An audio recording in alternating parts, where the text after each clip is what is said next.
Bienvenida a nuestros hermanos que se han ido sumando a nuestro culto dominical y hoy vamos a estar compartiendo la palabra del Señor.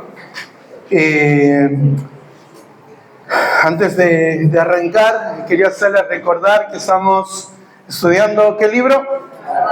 Muy bien, estamos estudiando el libro de Habacuc y el deseo mío y de los que estamos acá, incluso también el del pastor, es que este libro, que esta profecía que escribe el profeta Habacuc pueda traer claridad en cómo el Señor obra, en cómo el Señor es, cómo tener una idea clara de quién es Dios. Nos puede llevar a nosotros a ser transformados y pasar de la queja hacia la alabanza, hacia la confianza.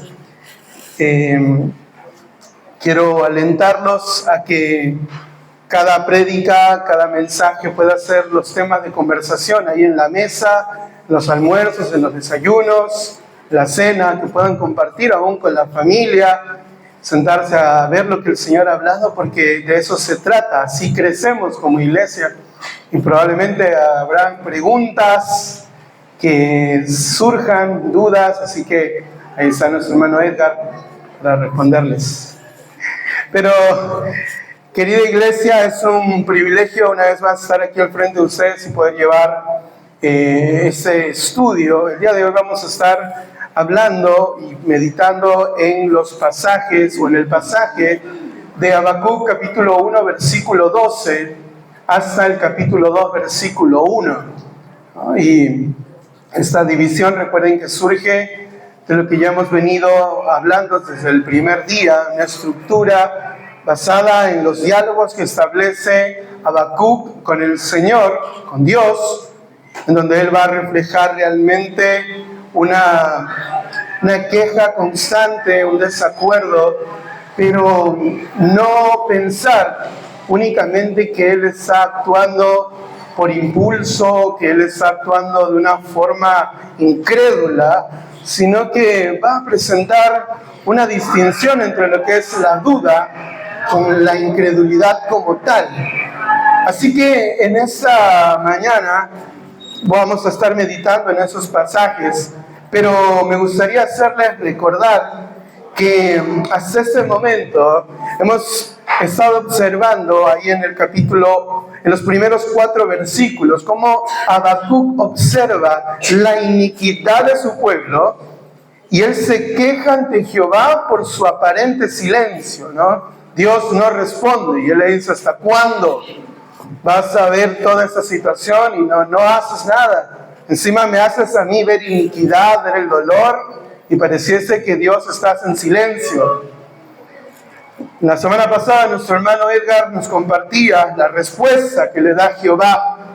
Y aquí podemos ver que Jehová le declara que juzgará a Judá, ¿no?, al reino de Israel del sur, a través de los babilonios. Y aquí entra en escena ese pueblo pagano. Y nos va a describir en todos esos versículos que estuvo compartiendo nuestro hermano Edgar cómo era esta nación, ¿no? Y ante esto, el día de hoy vamos a estar viendo esa respuesta que le da Habacuc a lo que Dios le había mostrado. Entonces, queridos hermanos, vamos a estar meditando en esos pasajes, pero me gustaría, a modo de introducción, que puedas imaginarte en esta escena. Tú entrando en una habitación y de pronto presencias algo que te escarapela el cuerpo. Una persona está tendida sobre una mesa, una cama, gritando de angustia. Y en ese momento tú estás viendo desde muy cerca esta situación y aparece un hombre vestido de blanco que se acerca con un objeto metálico, afilado, frío. Ahora, si nos quedamos solo con esa imagen, nuestra reacción puede ser tal vez de horror, suplicar: no, esto no es justo, es una maldad, mira, esta persona está sufriendo y viene este hombre, ¿con qué intención, no? Ahora, ¿cómo es posible que alguien permita ese dolor y probablemente intentes hacer justicia con tus propias manos. Pero hermano, déjame decirte, este hombre de blanco no es un verdugo, es un cirujano, preciso, profesional, y este objeto que nos aterra a simple vista y que lo tiene en la mano no es un arma de destrucción, sino es un bisturí para cortar con precisión lo que esta persona está pasando. Ahora, este bisturí es afilado, causa dolor, va a abrir a esta persona, probablemente le van a colocar anestesia y llevará un proceso de operación, pero está bajo el control total de una mano experta, ¿no? Doctores que pasan muchos años estudiando, se pasan prácticamente toda la etapa de su preparación estudiando, viendo estos temas. Así que hay confianza, ¿no? Este hombre es capaz y confiamos a ciegas en lo que esta persona puede hacer. Sin embargo, hermanos, este cirujano no corta por odio, sino para poder sanar lo que a este enfermo le está aquejando. Ahora, esta es exactamente la crisis de Habacuc, porque él ve desde su perspectiva algo que Dios va a hacer con su nación, con su pueblo, con sus hermanos. Él observa a los babilonios, un pueblo sanguinario, un pueblo pagano, él mismo lo llama, son más impíos que los de mi pueblo, ¿no? Y se desespera, no entiende cómo un Dios 3 veces santo puede usar a gente tan sucia para castigar a su propio pueblo, que son dentro del concepto que él tiene, son menos malos, ¿no? Interesante esto. Ahora, para Habacuc, Babilonia es un arma injusta. Y el silencio de Dios es incomprensible. Vaya cosa que genera en su corazón tensión, ¿no? Sin embargo, lo que Habacuc externamente no ve es que dentro de la persona que está ahí postrada en esa camilla, hay un tumor maligno que le está robando la vida, y que si ese tumor no se extirpa, la vida de esta persona corre peligro. Por eso cuán importante, ahora entendemos toda esta escena y pensamos, ayude a ese hombre o a esa persona que está postrada quejándose de dolor. Con esto quiero introducir esta parte que vamos a ver el día de hoy, porque Habacuc va a encontrarse en una situación muy desesperante. Ya en los primeros 4 versículos yo les había hablado de cómo Habacuc se va a quejar contra Dios. Él entiende, Dios, tú eres un Dios justo, ¿no? Pero parece que no haces nada. Estás indiferente. Encima, nuevamente le dice, me haces ver iniquidad, hay violencia, ¿hasta cuándo voy a esperar? Entonces, durante estos 2 últimos domingos hemos estado estudiando la profecía de Habacuc. Las evidencias externas de este pasaje nos han revelado la realidad que vivía el profeta, todo lo que él observaba, y cómo esto lo impulsó, sí a quejarse, sí a mostrar su descontento, pero más allá de eso, él expuso con honestidad lo que había en su corazón y se dirigió a la fuente correcta, ¿sí? A Dios, a Jehová. Ahora Jehová le responde, pero no con un mensaje alentador, ¿no? Él esperaba probablemente que Jehová le dijese, sí, Habacuc, ahora voy a responder, ahora voy a castigar a todos esos hombres malvados, quédate tranquilo. No te preocupes, todo va a estar bien. Pero la respuesta de Jehová es distinta y va en contra de esa lógica o razonamiento que manejaba Habacuc. Jehová utilizaría a los caldeos como este instrumento en sus manos para traer el juicio sobre el pecado. Y ahí nuestro hermano Edgar enseñó sobre el pasaje donde Dios responde directamente a esa queja tan conmovedora de no pasar por alto el pecado y establecer un justo juicio. Ahora, Dios le advierte a Habacuc que va a levantar a una nación, y las dos primeras palabras que describen al pueblo, a la nación de Babilonia, es un pueblo cruel y presurosa. Y va a utilizar esta nación para castigar a Judá. Ahora, los versículos siguientes van a describir este pueblo. Una sociedad que estaba marcada por la crueldad, la impiedad, con la que conquistaban naciones y moradores. Estos pueblos o esta nación, los babilonios, lo que hacían era ir a los pueblos, los conquistaban y tenían una estrategia poderosa para llevarse en primer lugar a los líderes, porque sabía que llevándose a los líderes, la influencia sobre el pueblo iba a decaer, iba a desaparecer. Se llevaba a los líderes, a las mentes prodigiosas, se los llevaba hacia Babilonia, y esto permitía pues que el poderío de esa nación crezca, y de esta manera saqueaban todo. Fue así como vamos a ver que entre 5 o 10 años después de lo que sucedió esta profecía, se cumplió a precisión. Ahora, hermanos, sin duda esta no era la forma en la que Habacuc esperaba que se hiciera justicia. Imagínate su reacción frente a eso, ¿no? Señor, ¿hasta cuándo? Bueno, Dios le va a responder y le dice: va a crecer una nación poderosa, y esa nación se va a encargar de destruirlos a ustedes. Qué poderoso este mensaje. Ahora, eso me generó algunas preguntas que yo traté de colocarlas aquí. Yo pensaba, entonces ahora, ¿cómo debemos reaccionar ante eso? ¿Cómo Habacuc tenía que reaccionar ante esta respuesta de Dios? ¿Qué sucede cuando la respuesta de Dios no se ajusta a mi parecer? ¿Cómo reaccionamos cuando Dios responde y lo que Él nos muestra en su palabra es algo que yo no pienso que es así, que así no deben ser las cosas? ¿Sigue siendo Dios soberano aun cuando su obrar parece ajeno a mis intereses? ¿Sigue siendo el mismo?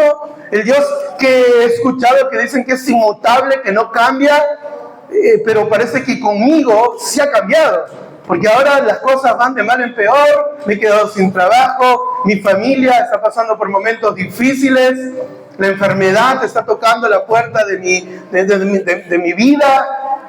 ¿Cómo es eso? ¿Cómo entenderlo? Bueno, en el pasaje de hoy vamos a meditar en la reacción de Habacuc frente a la revelación del juicio inminente sobre Judá por mano de los caldeos. Entonces, vamos a leer los versículos, hermanos, que tenemos para el día de hoy, y vamos a estar meditando en estos versículos. Leemos, nos ponemos de pie, por favor. Vamos a leer Habacuc capítulo 1 del versículo 12 hasta el capítulo 2, verso 1. Dice así: ¿No eres tú desde el principio, oh Jehová, Dios mío, santo mío? No moriremos.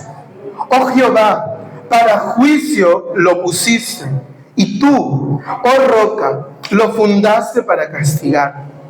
Muy limpio eres de ojos para ver el mal, ni puedes ver el agravio. ¿Por qué ves a los menospreciadores y callas cuando destruye el impío al más justo que él? Y haces que sean los hombres como los peces del mar, como reptiles que no tienen quien los gobierne. Sacará a todos con anzuelo, los recogerá con su red y los juntará en sus mallas, por lo cual se alegrará y se regocijará. Por esto hará sacrificios a su red y ofrecerá sahumerios a sus mallas, porque con ellas se engordó su porción y engrasó su comida.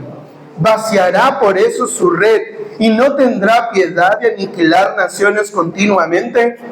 Sobre mi guarda estaré y sobre la fortaleza firmaré el pie, y velaré para ver lo que se me dirá y qué he de responder tocante a mi queja. Padre celestial, Dios soberano, en esta mañana que nos colocamos frente a tu palabra con un corazón dispuesto a poder escucharla y entender verdades, Señor, que nos permitan conocerte más a ti, También conocer cómo el corazón del hombre puede ser transformado por medio de un mensaje, Señor, que es dado con claridad, entendiendo que lo importante es cómo respondemos en el corazón, Señor, y no solamente de una forma externa, con palabras huecas, vacías, sino cómo el corazón va a revelar lo que realmente creemos de ti, Señor. Padre, que en esta mañana tu nombre sea glorificado. En el nombre de Jesús. Amén. Pueden tomar sus lugares, amados hermanos. Entonces podríamos pensar en una idea que nos lleve por este pasaje, una idea que nos dirija y nos pueda tratar de resumir en pocas palabras lo que Habacuc quiere expresar. Habacuc reconoce el carácter santo de Dios, pero va a cuestionar su proceder, va a cuestionar cómo Dios está actuando, cómo Dios va a actuar. Y finalmente Habacuc decide esperar la respuesta nueva con una actitud desafiante. ¿Qué es lo que Dios quiere en Habacuc, hermano? Esto es importante que tengamos en cuenta. Dios quiere que Habacuc se someta a la voluntad suya y deje sus propios razonamientos. Dios espera que Habacuc, o lo que Dios quiere es que Habacuc espere confiadamente en Él, aun cuando su obrar es distinto a lo que él esperaba. Dios quiere que Habacuc comprenda, y esto es importante, que todos los hombres pecadores son considerados impíos delante de un Dios santo. Entonces, a modo de llevar el mensaje en esta mañana, he tratado de estructurar este pasaje en 3 partes. Vamos a estar meditando del del versículo 12 hasta el 13a, es decir, hasta la primera parte, en donde vamos a ver a Habacuc reconociendo el carácter santo de Dios. Habacuc reconoce el carácter santo de Dios. Luego del versículo o de la parte 13b hasta el versículo 17, vamos a ver, Habacuc cuestiona la respuesta de Dios. Habacuc cuestiona la respuesta de Dios. Y finalmente el capítulo 2, versículo 1, Habacuc espera la nueva respuesta de Dios con una actitud desafiante. Así que vamos a meditar en la primera parte, este primer punto. Habacuc reconoce el carácter santo de Dios. Y vamos a leerlo una vez más. Dice: ¿no eres tú desde el principio, oh Jehová? Dios mío, santo mío, no moriremos. Oh Jehová, para juicio lo pusiste, y tú, oh roca, lo fundaste para castigar. Muy limpio eres de ojo para ver el mal, ni puedes ver el agravio. Sin lugar a dudas, los babilonios, o también llamados los caldeos, iban a someter grandemente a la nación del reino del sur, a Judá. Nuestro hermano Edgar la semana pasada nos mostró un mapa, pudimos ver la división del reino, ¿no? El reino del norte, el reino del sur. Especialmente está hablando ahora al reino del sur y del juicio que vendría sobre esta nación. Ya en los primeros 4 versículos, la manera en la que Habacuc se dirige a Dios por medio de preguntas es una constante, es una forma en la cual él utiliza esa manera de comunicarse contra Dios, o con Dios, perdón. Y le va a decir en esta primera pregunta que aparece en esta sección, la cual lo lleva a él a señalar y reconocer la eternidad de Dios. Presta atención a esta pregunta. Él le dice: ¿no eres tú desde el principio, oh Jehová? Ahora, aunque Habacuc va a mostrar su descontento con la respuesta de Dios que se va a ver en los próximos versículos, Dios es necesario, hermanos, y esto es lo que mencionaba al comienzo, hacer esta distinción, esta diferencia entre lo que es la duda y lo que es la incredulidad. Porque estoy seguro que muchas veces esto nos lleva a pensar realmente estoy mostrando incredulidad, estoy dudando, está mal dudar, es pecado dudar, ¿no? ¿Qué refleja esa duda en mi corazón?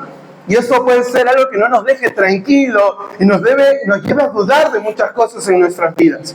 Bueno, la duda es una lucha, no es una actitud de rebelión.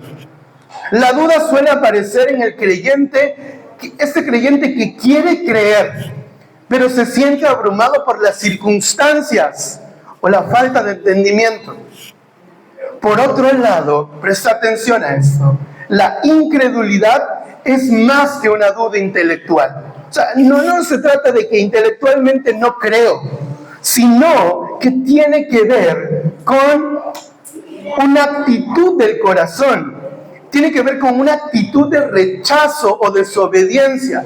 Y esta parte es interesante tenerlo en cuenta, porque es una decisión de la voluntad y el corazón. Es decir, la persona decide no creer. Hay un comentarista muy conocido, Warren Wiersbe, dice esto: tengan en cuenta que existe una diferencia entre la duda y la incredulidad. Él habla de este tema también. Y él dice, al igual que Habacuc, quien duda, él cuestiona a Dios e incluso él puede debatir con Dios. Él tiene esta conversación con Dios, ¿no? Imagínense, al Dios santo, sabio, creador del cielo y de la tierra. Imagínate, tú decirle, ¿hasta cuándo vas a hacer algo por nosotros? Continúa Wiersbe señalando en su comentario, es que la incredulidad, en cambio, es rebelión contra Dios. Es una negativa a aceptar lo que dice y hace. La incredulidad es un acto de la voluntad, mientras que la duda nace de una mente atribulada y un corazón quebrantado. Ahora, ¿por qué es importante que aclaremos esto, hermanos? Porque el texto de Habacuc evidencia esa tensión. Quiero que puedas pensar prestarle atención a sus palabras. Él reconoce, Dios, tú eres santo, eres justo.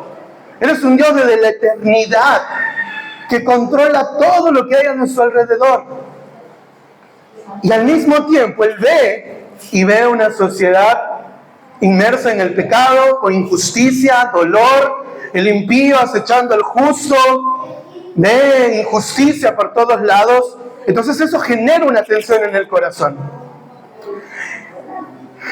Él ve la realidad caótica que lo rodea. Entonces, su manera de acercarse a la única fuente de poder revela una tensión clara. Él quiere buscar ayuda, auxilio, una respuesta y una necesidad urgente de socorro.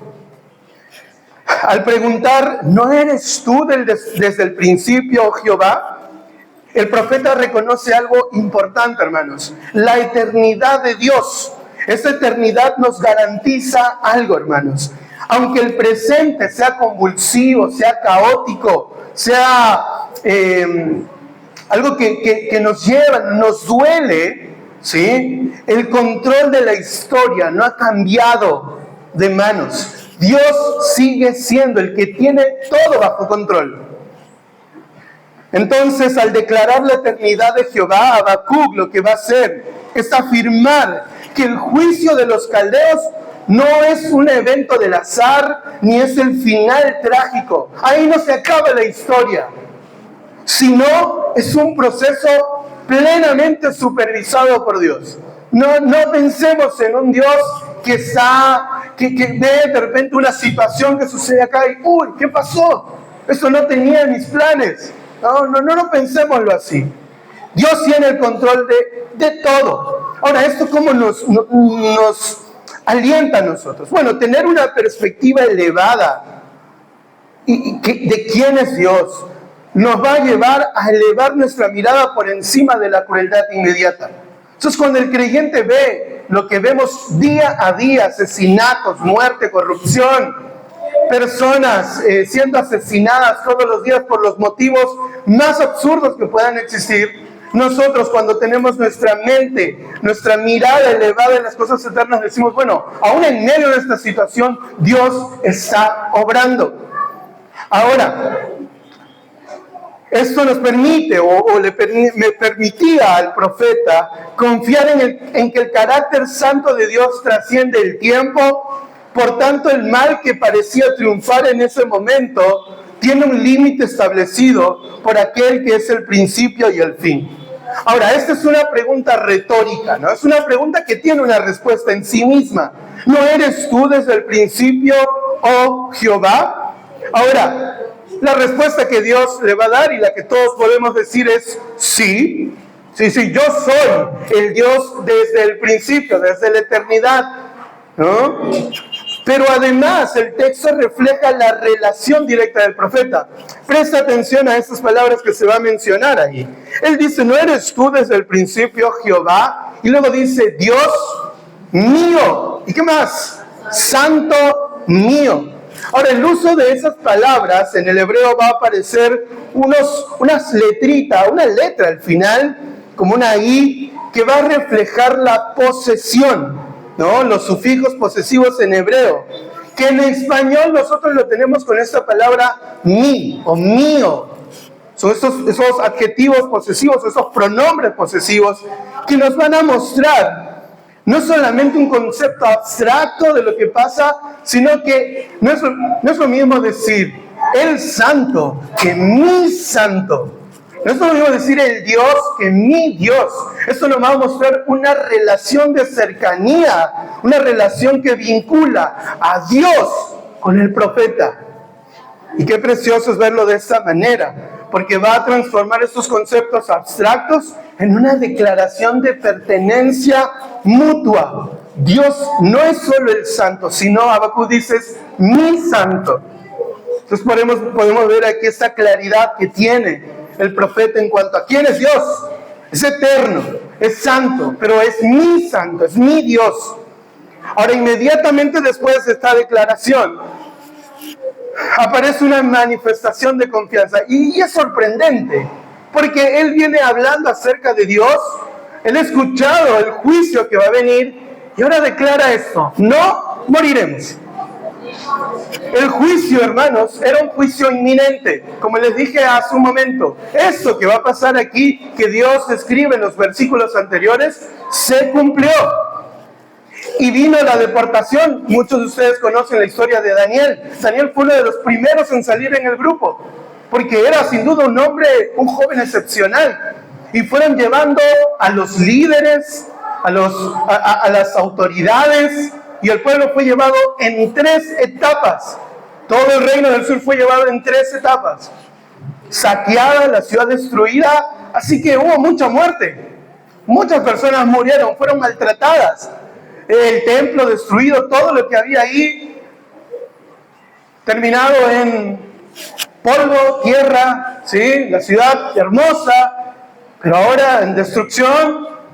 70 años estuvieron cautivos ahí en Babilonia. Hermanos, entonces se cumplió. Pero ¿no te llama la atención esta declaración de Habacuc? ¿No moriremos? Eso es impresionante. Porque Dios iba a establecer su justo juicio a causa de la iniquidad del pueblo. Pero iba a prevalecer también su promesa de no aniquilarlos por completo. ¿Y saben por qué, hermanos?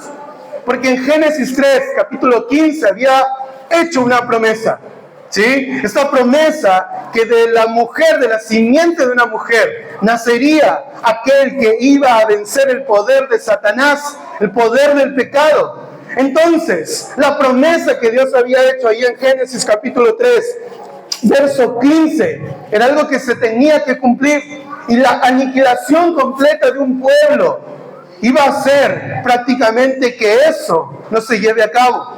Pero Dios es soberano. Dios es un Dios que tiene el control de todo. Y la declaración de Habacuc muestra esa confianza en lo que él había escuchado de los padres, de profetas, de los reyes, los salmos. Y todo eso era una declaración. Bueno, no moriremos. Ahora, esta es la declaración de Habacuc, que en contexto se basa en lo que acaba de decir sobre Dios, en lo que él sabe que es verdad. Su Dios santo y la eterna fidelidad de Dios al pacto incondicional. Ese pacto que Dios hizo con Abraham, con Isaac, con Jacob, que lo podemos ver en Génesis capítulo 12, Génesis capítulo 17, Génesis capítulo 19. Aunque Dios iba a traer un juicio sobre los babilonios para disciplinar a Judá, no iba a destruir por completo la nación. A lo largo del Antiguo Testamento vemos que Dios siempre retiene un remanente de creyentes genuinos. En el diluvio, por ejemplo, ¿qué sucedió? Dios no aniquiló toda la nación, pero estableció una familia, Noé, para que a partir de eso la tierra vuelva a llenarse y la promesa siga vigente, hermanos. Continúa Habacuc con su respuesta a Jehová y ahora se centra en el instrumento que Dios iba a usar. Y en primer lugar vamos a ver que va a decir, para juicio lo pusiste. Ahora, ¿de quién está hablando? Hay un pronombre ahí que es el pronombre lo. Y ese pronombre nos va a hacer referencia a algo que ya se mencionó. Ahora, por el contexto que nosotros tenemos, es que este lo tiene que ver con el pueblo, con los babilonios, ¿sí? Ahora, él le va a decir, para juicio lo pusiste. ¿Sabes, hermano? Él reconoce la eternidad de Dios, la santidad de Dios, pero la soberanía de Dios también. O sea, Dios va a usar al pueblo de Babilonia y lo va a usar para el juicio que nosotros vamos a recibir. Y dice, para juicio lo pusiste. Le está diciendo, tú eres el que vas a poner a este pueblo para juicio. Haciendo referencia sin duda a la nación de los caldeos. Ahora, Habacuc reconoce que ellos serán usados como instrumentos de juicio, evidenciando claramente la soberanía total de Dios, el control absoluto de orquestar todos los elementos. Mientras esta nación estaba siendo esclava de sus pecados, ya en toda la descripción que hemos visto en los primeros 4 versículos, lo que nos va a mostrar es que, por otro lado, Dios estaba obrando en un pueblo, dándole victorias, capacitándolos. En cada vez que iban a una nación y tenían victorias sobre esos pueblos, Dios estaba obrando, porque tiempo más tarde, esa misma nación, cruel, presurosa, una nación con un ejército impresionante, hábil, con estrategias para poder llegar a un pueblo y someterlos, Dios estaba capacitándolos. ¿Por qué? Para poder traer un juicio sobre la nación de Judá. Entonces, vemos a Dios obrar de una manera impresionante ahora en esto. Dios organizaba todo para que los babilonios crezcan en poderío y así en el momento exacto lleguen a conquistar y destruir la nación de Judá. Y ahora Él se dirige a Dios como la roca, ¿no? Él le va a decir ahí, oh Jehová, para juicio lo pusiste, y tú, oh roca, lo fundaste para castigar. Esta expresión de roca es un distintivo que usa para llamar a Dios, ¿no? Por ejemplo, ahí en el Salmo 18:31, David celebra la roca que lo salva del enemigo. Pero en Habacuc 1:12, el profeta reconoce a la roca que levanta al enemigo para disciplinar a su pueblo. Ambos coinciden con el mismo atributo, la soberanía absoluta. Nada ocurre fuera de la roca, nada, ya sea para salvación como también para juicio. Finalmente, en esta sección, hermanos, del reconocimiento del Dios Santo, donde Habacuc está reconociendo este carácter santo de Dios, vemos que Habacuc resalta la santidad de Dios, porque él va a decir lo siguiente, ¿no? Ahí en el versículo 13, muy limpio eres de ojos para ver el mal, ni puedes ver el agravio, ¿no? Lo que va a mostrar aquí, hermanos, es mostrar un lenguaje que nos hace ver a Dios con cualidades o con características de hombre. Ahora, Dios es espíritu, ¿sí? Y lo que vamos a ver es que Habacuc utiliza esto para ilustrarnos en cuanto a la santidad de Dios. Y él va a decir lo siguiente, ¿no? Muy limpio eres de ojos para ver el mal.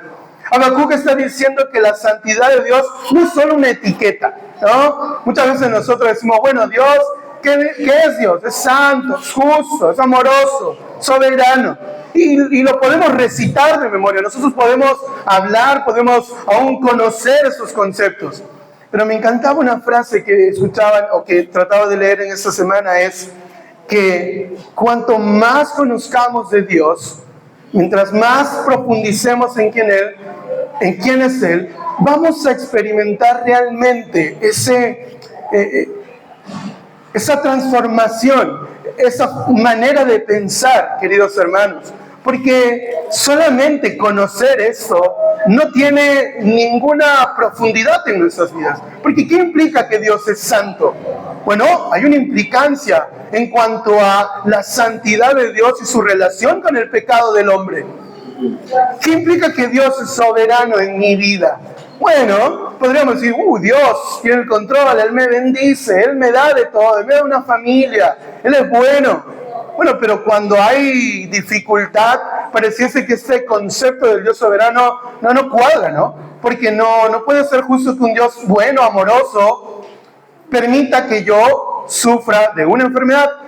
O no es, no hay lógica, no hay razón en que un Dios que quiere lo mejor para mí, me quite a mi esposa y se la lleve antes, o lleve a uno de mis hijos que tanto amo. No, entonces, ¿cómo lidiamos con eso? Bueno, eso es lo que le pasaba a Habacuc. Él tenía ese conocimiento y él reconoce el carácter santo de Dios. Entonces, cuando él habla de eso, Habacuc está diciendo que la santidad de Dios no es solo una etiqueta, no es algo que uno, como un sobrenombre, un apodo. Va más allá, mis hermanos. Lo que nos está diciendo es que es su propia naturaleza.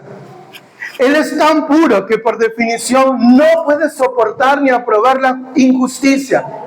Entonces, es aquí donde surge esta lucha interna del profeta.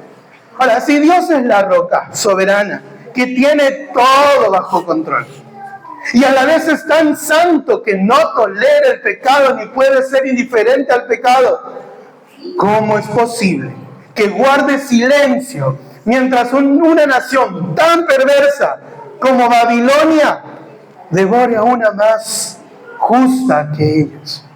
Ahora Habacuc usa la misma santidad de Dios para cuestionarlo, dándonos a entender que aunque no comprendamos los tiempos de Dios, su carácter es la única garantía de que el mal no durará para siempre. Oh, querida iglesia, yo pregunto, ¿ustedes creen que Dios no va a hacer nada con el pecado que hoy abunda en este mundo? ¿Ustedes creen que las personas que hoy muestran rebeldía contra Dios, cuando llegue el momento del juicio final, Dios se va a hacer el desentendido? Dios va a decir, a ver, ¿quién eres tú? No.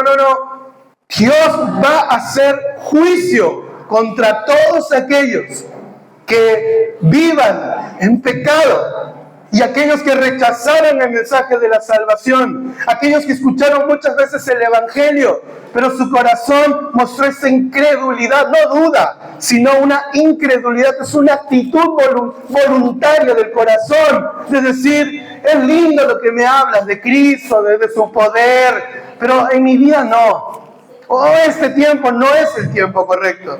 Y es muy lindo que Cristo vino a morir y pueden hablar y explicar el evangelio, pero la incredulidad está tan marcada en su corazón que le lleva a rechazar eso, porque coloca por encima de las bendiciones de Dios las demandas. No, tengo que dejar este estilo de vida, no tengo que dejar esta relación, no, porque si no voy a tener que pensar ahora en la iglesia local como las prioridades de mi vida.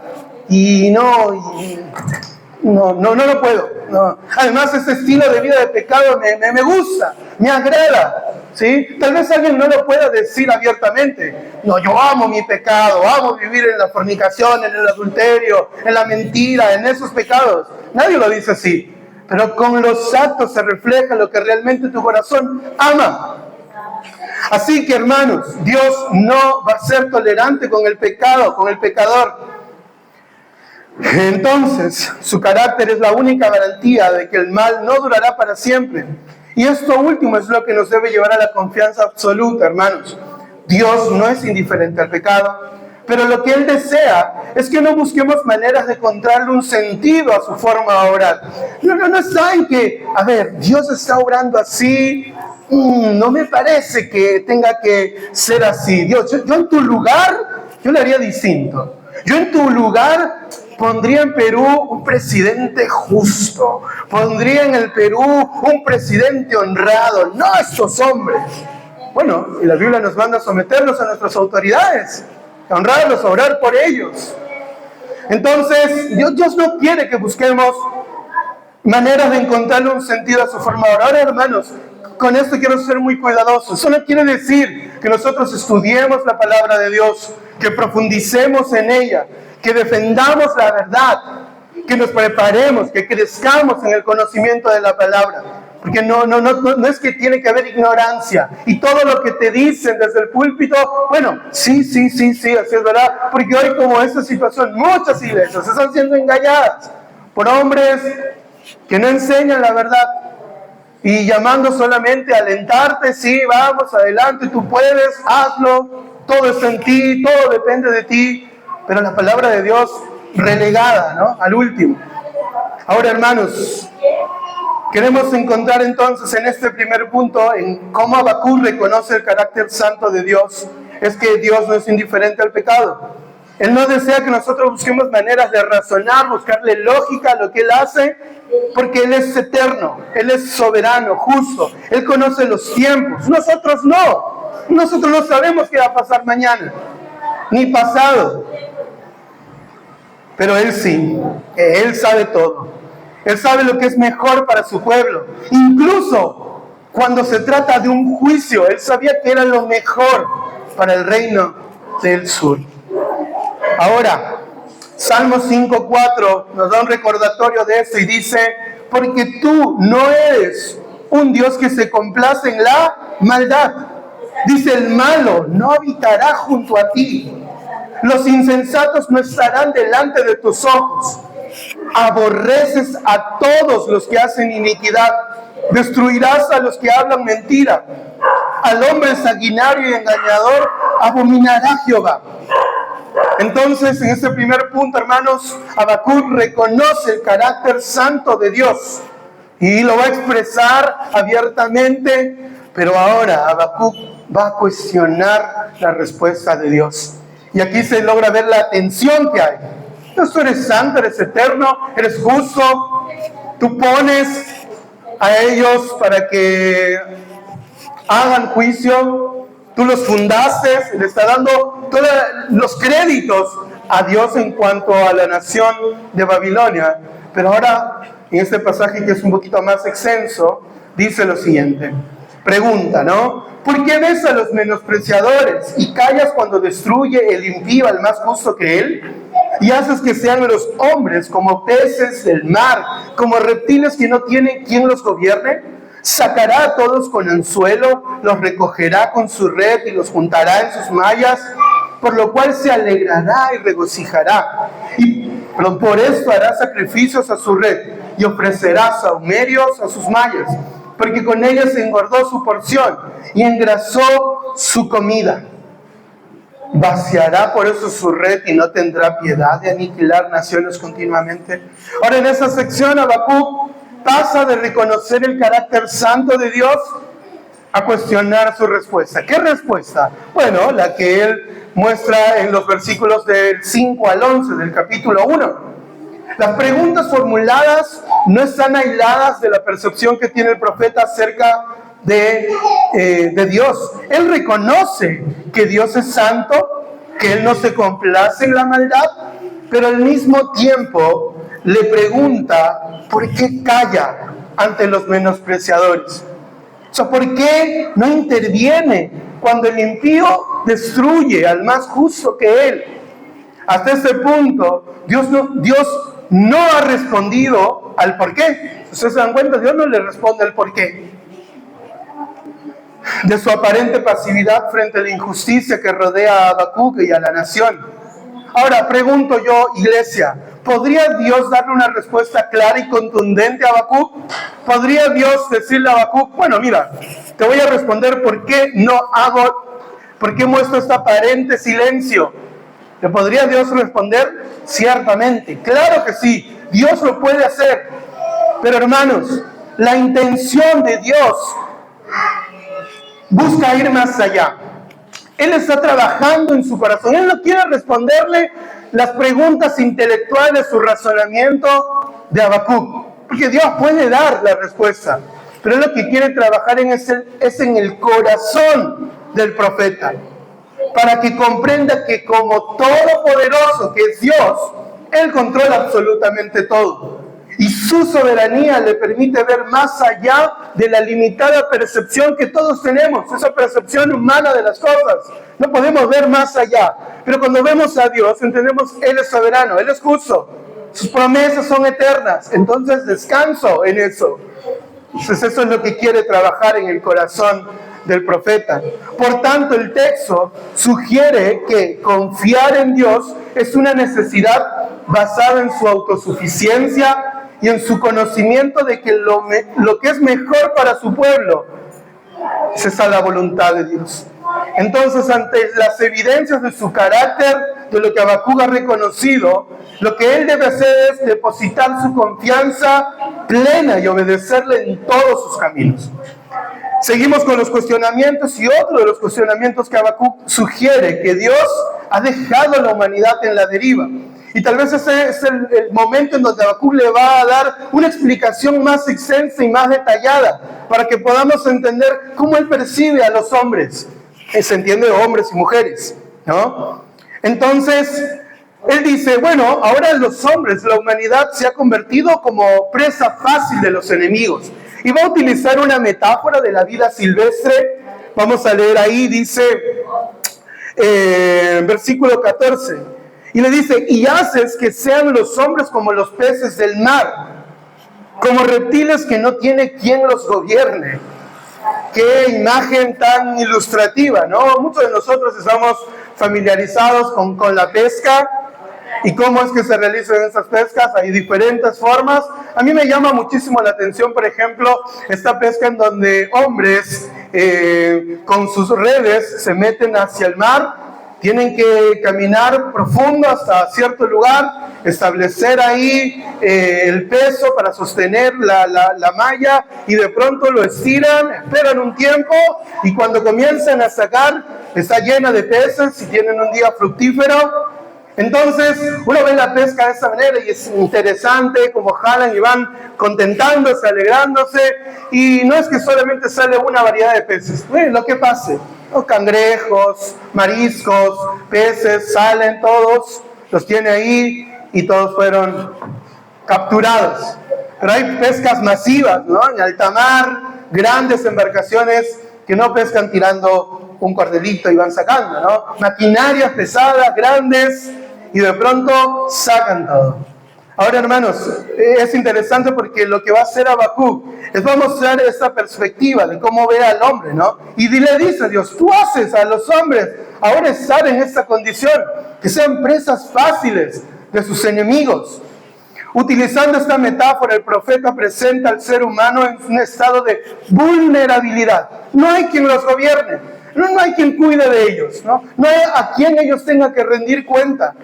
Y lo va a comparar con peces del mar, con reptiles, criaturas que en ese contexto carecen de quien las gobierne, ¿no? O alguien va a defender a los peces, ¿no? Alguien va a decir, no, estos peces sí, estos peces no. El que va a pescar, pesca. Ahora, esto nos lleva a un contraste trágico. Hermanos, ¿ustedes se acuerdan la creación? ¿No? Originalmente el hombre fue diseñado ¿para qué? Génesis 1:28 lo dice, para que él se enseñorease de los animales, ¿no? Ejerciendo un dominio basado en el cuidado, en la preservación de la creación, de lo que Dios había hecho y que era bueno. Ahora, sin embargo, el hombre se ha degradado de tal manera a niveles que nos muestran como animales, transformándose en presas fáciles para los depredadores. En el versículo 15 hay una referencia directa a Babilonia, ¿no? Porque dice, la nación que Dios usará para el juicio. El imperio va a actuar con agresividad y destreza. Yo les había dicho que nuestro hermano Edgar también la semana pasada habló de cómo era la descripción que Dios va a dar de esta nación. Cruel, presurosa, formidable es, terrible. Procede su justicia, su dignidad, sus caballos serán más ligeros. O sea, era una nación potente. Entonces, lo que va a mostrar, por ejemplo, en esta primera parte, dice en el versículo 15, sacará a todos con anzuelo, los recogerá con su red y los juntará con sus mallas. Hay tres momentos que va a hablar. Primero, el anzuelo, ¿no? Y hay algunos estudiosos que consideran, bueno, eso era la forma en cómo años más adelante fue la destrucción del reino del sur. Primero llevándose a los hombres más importantes, entonces algunos hacen esta relación, el anzuelo, ¿no? Esta pesca selectiva de los líderes principales. Luego cuando habla de la red y la malla, estamos hablando de algo masivo, algo más grande. La captura masiva y destructiva que no deja nada con vida. Y así se cumplió. En 3 etapas fueron llevados todos los moradores de la nación de Judá, llevados cautivos a Babilonia. Ahora, esta eficacia, esta estrategia, produce en el opresor una alegría arrogante. Su soberbia es tal que deriva a una adoración distorsionada. Y lo podemos ver, ¿no? Porque utiliza muchas palabras relacionadas con la adoración, con el culto. Mira, dice así, versículo 16, por esto, o sea, por esta razón, por esta causa, hará sacrificio ¿a quién? A su red. O sea, el elemento que utilizó para capturar a todos los peces, en este caso todos los hombres, le va a dar entonces el valor a su poderío militar, a sus estrategias, a cómo los acordonaron y se los llevaron. Bueno, va a ofrecer sacrificio a eso. Ofrecerá saumerios a sus mallas, porque con ellas engordó su porción y engrasó su comida, ¿no? Entonces, sin duda, el opresor tiene una alegría arrogante, ¿no? Los babilonios se jactaban en su poder y su soberbia es tal que los lleva a una adoración distorsionada, el culto a su propia fuerza, ¿no? Y que similares a este tiempo, grandes naciones le dan la autoridad a su estrategia, a sus hombres más capaces, mostrando aún incluso que esto les lleve a cerrar y a ver a Dios como un ser insignificante o que está ahí, un viejito distorsionado, esta imagen totalmente errada de quién es Dios. Ahora esto concuerda con la condición del corazón perverso, ¿no? Que en lugar de buscar a Dios, se enaltece en sí mismo creyendo erróneamente que puede vivir sin recibir la retribución de sus actos. Los babilonios estaban actuando felices, contentos. Mira el poder que tenemos para conquistar esta nación. Y ahora, mira la nación de Judá. Vayamos, conquistémoslo. Mientras, por un lado, había un hombre que entendía y que estaba siendo transformado el corazón para entender que Dios, de igual manera, iba a juzgar a los babilonios. Y eso es lo que vamos a ver la próxima semana. La respuesta que le va a dar Dios a Habacuc. Y vamos a ver que Dios no va a tolerar el pecado de los babilonios. Ahora, hermanos, llegando ya a la última parte de nuestra enseñanza, vamos a ver esta última pregunta, ¿no? Habacuc va a concluir esta sección en donde él está cuestionando la respuesta de Dios con una pregunta punzante. ¿Vaciará por eso su red y no tendrá piedad de aniquilar naciones continuamente? El profeta inquiere si es lícito en que el opresor vacíe su red. Eso da la idea de que captura un montón de peces, luego lo vacía y vuelve a hacer eso continuamente. Y eso es lo que hacían los babilonios. Iban a una nación, se llevaban a todos, bueno, buscaban otro que les convenía y así iban continuando. Entonces la pregunta de Habacuc era, ¿vaciará por eso su red y no tendrá piedad de aniquilar naciones continuamente? Así, la red que fue adorada en el versículo 16 se convierte en el instrumento de un genocidio constante en el versículo 17. Ahora, ante el silencio de Dios, la pregunta queda suspendida, ¿no? En un clímax de desesperación, dejando al lector y al profeta en esa circunstancia de decir ahora, ¿qué va a pasar, Dios? Necesitamos respuesta, y una respuesta que justifique por qué hay tanto mal, ¿Por qué aún estos hombres van a actuar de una manera tan perversa? Y pasamos al capítulo 2, versículo 1. Y ese es nuestro último punto. Hemos visto Habacuc reconoce el carácter santo de Dios. Hemos visto que Habacuc nos deja en claro, ¿no? Que él cuestiona la respuesta de Dios. No está de acuerdo, hay tensión. Pero finalmente Habacuc espera la nueva respuesta de Dios con una actitud desafiante. Y ahí solamente tenemos un versículo. Él dice, sobre mi guarda estaré y sobre la fortaleza firmaré el pie. Y velaré para ver lo que se me dirá y qué he de responder tocante a mi queja. Ahora Habacuc adopta una actitud desafiante, hermanos, pero lo hace bajo una estructura de disciplina militar. Va a utilizar, ya como mostró, por ejemplo, una metáfora en cuanto a la vida silvestre, a los animales del mar, ahora él va a mostrar una imagen militar, ¿no? Y él va a decir esto que acaba de mencionar. El puesto de guardia. Dice, sobre mi guardia estaré. No es solo un lugar físico, porque semánticamente, en cuanto al significado de la palabra, se refiere a un turno de vigilancia.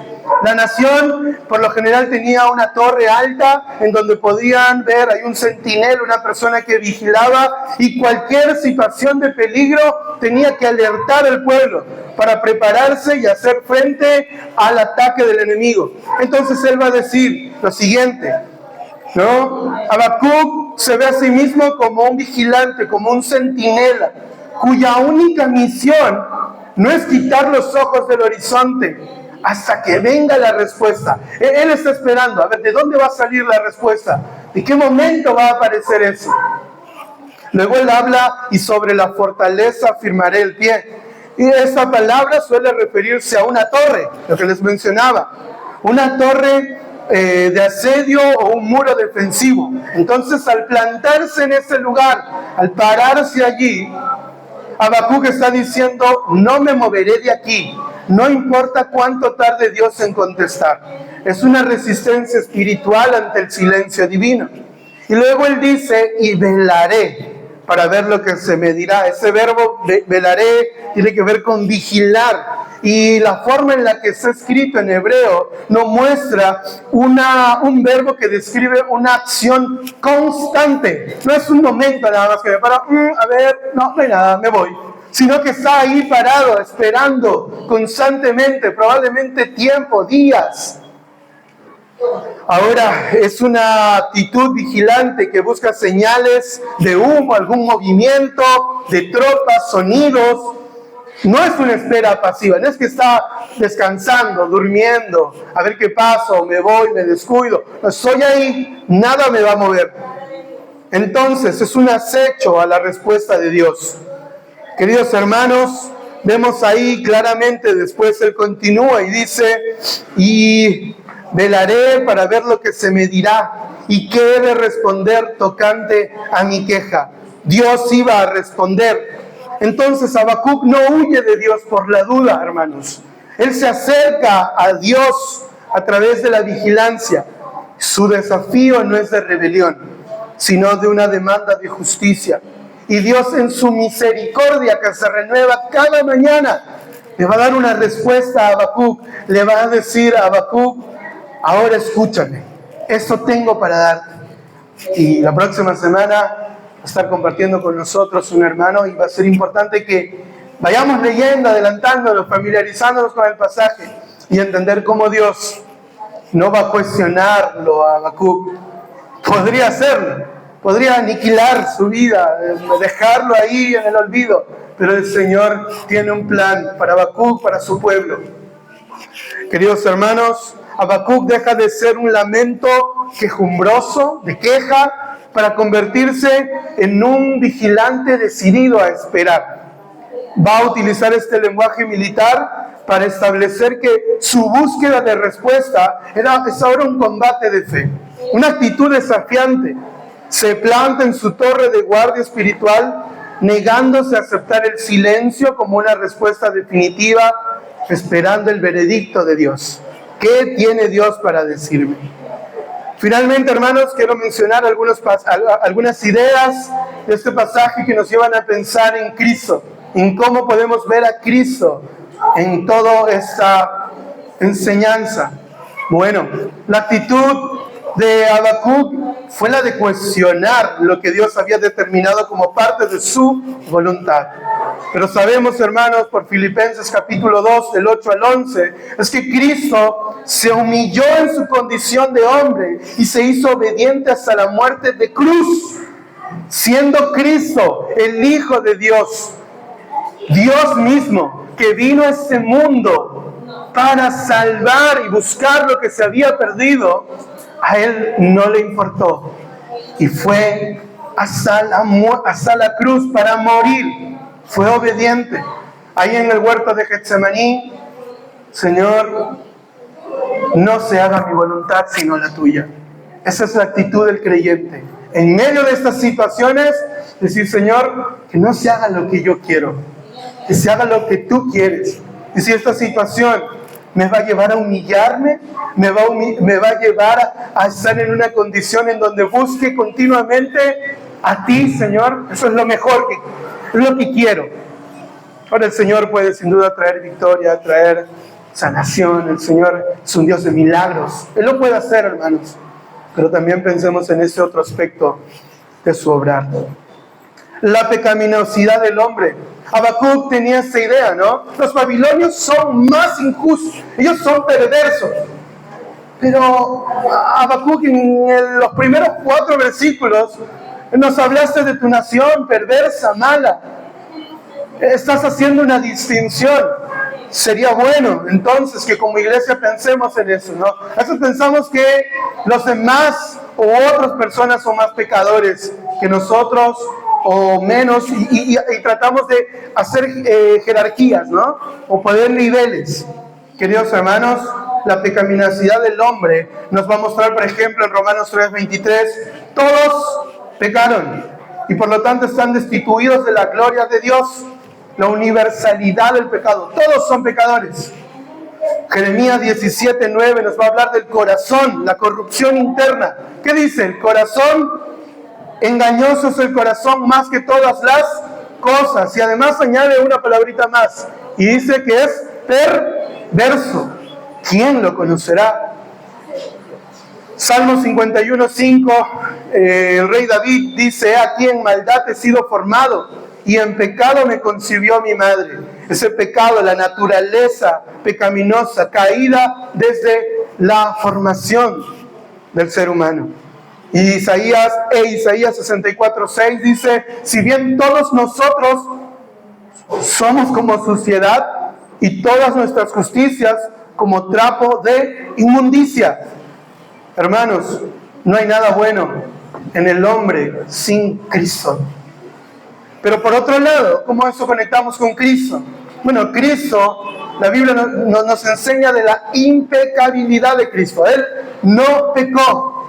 Y eso significa que Jesús no solo no pecó, sino que por naturaleza divina y su perfecta obediencia al Padre, Él no podía pecar. Por esa razón, esto lo califica a Él como el Cordero sin mancha. Para leer algunos pasajes nada más, 2 Corintios 5:21 dice: al que no conoció pecado, por nosotros lo hizo pecado. ¿Con qué propósito? Para que nosotros fuésemos hechos justicia de Dios en Él. Él es el fundamento de este intercambio, ¿no? De la sustitución. Primera de Pedro 2:22 dice: el cual no hizo pecado, ni se halló engaño en su boca. Juan 8:46, primera de Juan 3:5, y sabéis que Él apareció para quitar nuestros pecados, y no hay pecado en Él. Entonces, vemos la pecaminosidad del hombre y la impecabilidad de Cristo. Habacuc también nos habló de la eternidad, ¿no? Él dijo: oh Dios, desde el principio. ¿No eres tú desde el principio? Bueno, en Cristo vemos la eternidad de Cristo. No significa simplemente que vivirá para siempre, sino que Él no tiene principio. Él existe fuera del tiempo, es preexistente. Lo podemos ver en 1 de Juan 1:1. Juan 8:58, que voy a leer, dice, Jesús le dijo, de cierto os digo, antes que Abraham fuese, yo soy. Aquí Cristo usa el nombre divino dado a Moisés en la zarza ardiente, reclamando una existencia eterna y atemporal. Finalmente en Apocalipsis 1:18 dice, yo soy el alfa y la omega, principio y fin, dice el Señor, el que era, el que es y que era y que ha de venir, el Todopoderoso. Ahora, hermanos, también vemos la santidad, ¿no? Significa separado o puro por excelencia. Cristo no es solo un hombre moralmente bueno, ¿no? Muchos piensan eso. Era un buen hombre, tenía buenos valores. Él es la esencia misma de la santidad. Él es la santidad, hermanos. Hechos 3:14, ahí Pedro, cuando está hablando al pueblo, les va a decir, mas vosotros negasteis al santo y al justo, o sea, a Cristo, ¿no? Incluso los demonios reconocían su santidad. Le decían ahí en Marcos 1:24, sé quién eres, el santo de Dios. La eternidad, entonces, y la santidad de Cristo son los pilares de su deidad, son su naturaleza. ¿Y por qué, hermanos? ¿Por qué esto es importante? Mira lo que pensaba en esto. Un ser que no es eterno no puede salvar de la muerte eterna. Y un ser que no es santo no puede satisfacer la justicia de un Dios santo. Es así que en Habacuc vimos al profeta desesperado por falta de un gobernante, por una respuesta, por una justicia inmediata. Pero el Nuevo Testamento nos va a presentar a Cristo como el Rey eterno y santo, que ejerce el juicio perfecto que Habacuc tanto anhelaba. Finalmente me gustaría dejar algunas aplicaciones, hermano, y algunas preguntas de reflexión. En cuanto a aplicaciones, hermanos, la importancia de anclar tu crisis en el carácter de Dios. Él es la roca cuya obra es perfecta, porque todos sus caminos son rectitud, Dios de verdad y sin ninguna iniquidad en Él. Es justo y recto. Deuteronomio 32:4. Otra de las cosas que vemos ahí en Hebreos 13:18, en donde dice, Jesucristo es el mismo ayer, hoy y por los siglos. Entonces, el entender que la situación que estoy pasando, si yo anclo eso en el carácter de Dios, voy a poder tener una perspectiva elevada de cómo Dios ve esta situación. Otra de las cosas a considerar es someterse a Dios viendo su palabra, no cuestionándola, sino obedeciendo. Y sé que eso es una lucha para todos, hermanos. Cuando tal vez tienes una conversación con algún hermano, con el pastor de la iglesia, y expone una situación de pecado, una situación que no está correcta, o algún hermano se te acerca a ti, te expone la verdad, viendo lo que tienes que hacer, muchas veces cuestionamos. Y no cuestionamos directamente la palabra, pero podemos decir, eso es tu interpretación, eso es lo que tú crees. Tú no conoces mi contexto, tú no conoces mi situación. Eso es lo que a ti te funciona. No, querido hermano, si la palabra de Dios es expuesta, tenemos que obedecer, no cuestionarla. Por eso, cuando mi hermano Edgar decía, los consejos que recibes, si son consejos basados en la palabra de Dios, no hay manera de cuestionarla, sino de obedecerla. Aún pienso siempre a veces el temor de alguien de acercarse a una persona y pensar en decir, por ejemplo, en cuanto a la crianza de los hijos, ¿no? Y que alguien de repente me diga, pero ¿tú qué vas a saber si no eres padre? ¿O tú qué vas a saber si no eres ni casado? Pero porque la palabra de Dios enseña, y es la autoridad. La autoridad no radica en mí, no radica en el pastor.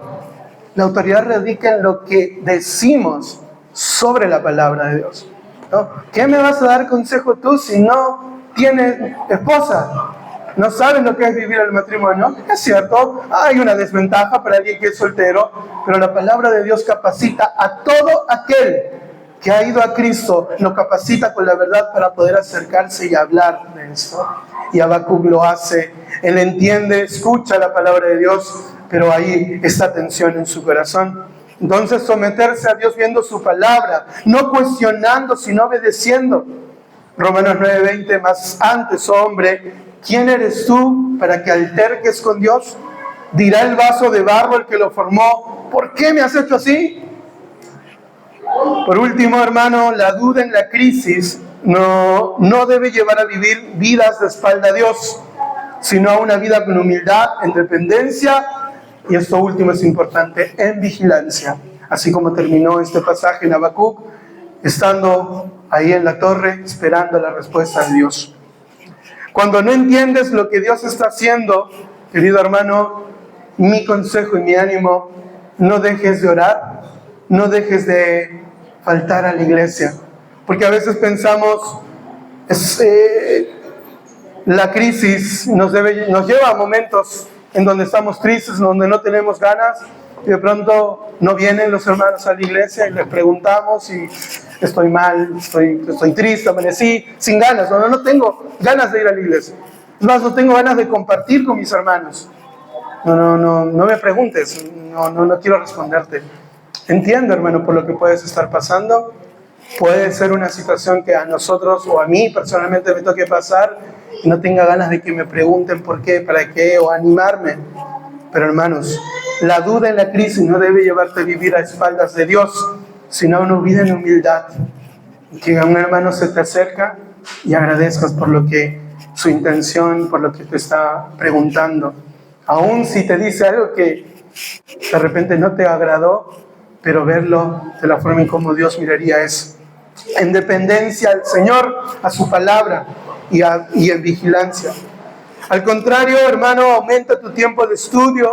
Si estás desafiando a Dios a que te responda, hazlo desde su territorio, desde su palabra, no desde el tuyo, desde tus sentimientos. Señor, yo me siento mal, respóndeme. No. Señor, tú eres santo, eres justo. ¿Qué debo hacer? ¿Cómo debo responder? ¿Cómo debo pensar? ¿Cómo debo accionar frente a esto?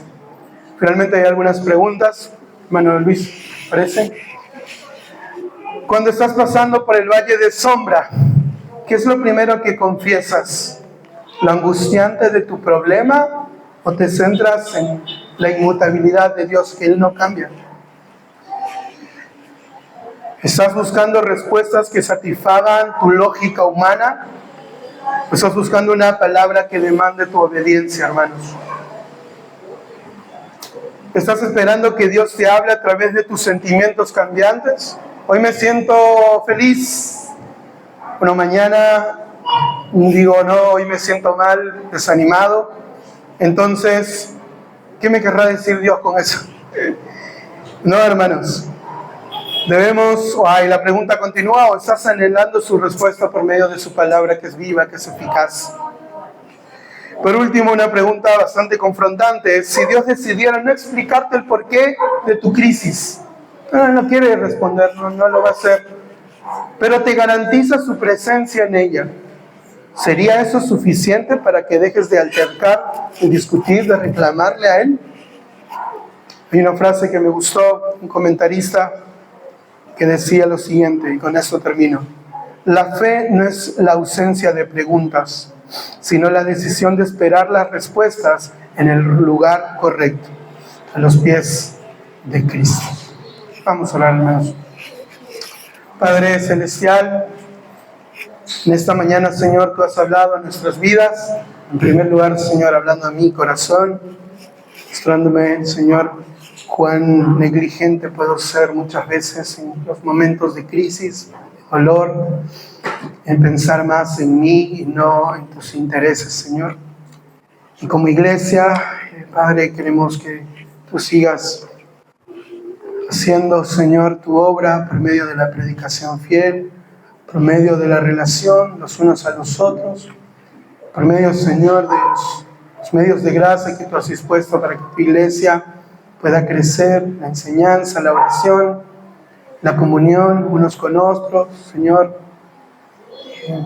Padre, te damos a ti toda la gloria y toda la honra, Señor, y que podamos crecer en conocimiento, en saber más acerca de ti, y poder, Señor, en nuestra oración, en nuestra súplica, reconocer tu eternidad, tu carácter santo, reconocer, Señor, tu justicia, y al mismo tiempo entender, Señor, que somos tan, Señor, seres finitos, que nuestro pensamiento, nuestro razonamiento a veces nos lleva por lugares equivocados, pero por medio de tu palabra nos volver al camino, al sendero de la fe, de la confianza, Señor. Y así como tú estás haciendo una obra en la vida hiciste una obra en la vida de Habacuc, Señor, nos alienta a saber que también eres ese Dios que hace su obra en cada uno de nuestros corazones, desde el más pequeño hasta el más grande, desde el más nuevito hasta aquel que está caminando años con el Señor. Padre, oramos para que tu palabra siga siendo expuesta con fidelidad desde este púlpito y que tu iglesia sea alimentada, Señor, con el alimento sólido que proviene de tu verdad. Oramos en el nombre de Jesús. Amén. Voy a invitar a mi hermano Edgar